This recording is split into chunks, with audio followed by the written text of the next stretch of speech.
اکبر شاہ کو حیرت تو ہوئی، لیکن پھر انہوں نے معاملے کو خوش اسلوبی سے سلجھاتے ہوئے تیمور کو واپس بھیج دیا کہ خانے کی طبیعت ٹھیک نہیں ہے، اس لیے وہ نہیں جانا چاہ رہی۔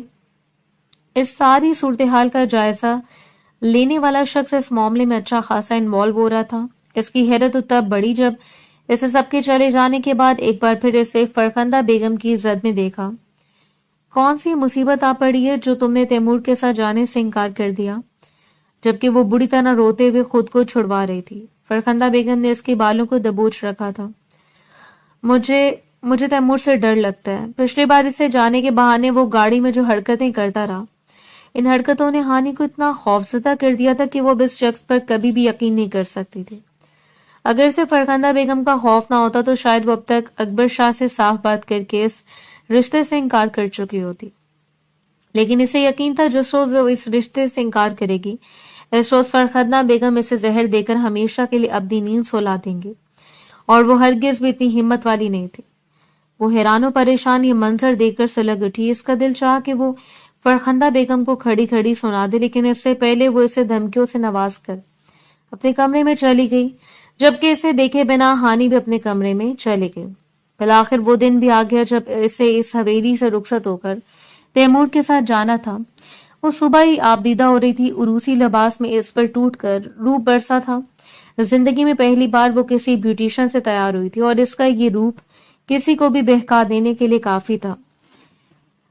کم سر دوشیزہ کا حسن اتنا سحر انگیز تھا کہ جو بھی اسے دیکھتا دیکھتا رہ جاتا۔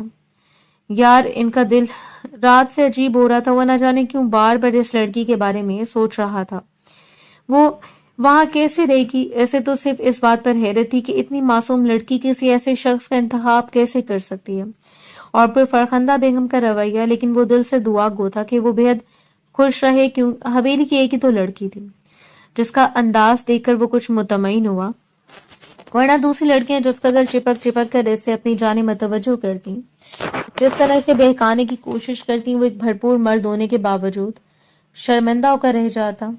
شادی کے ہر فنکشن میں سنہرا سے چپک کر یوں ظاہر کر رہی تھی جیسے وہ یارم کی سب سے بڑی رازدار ہو۔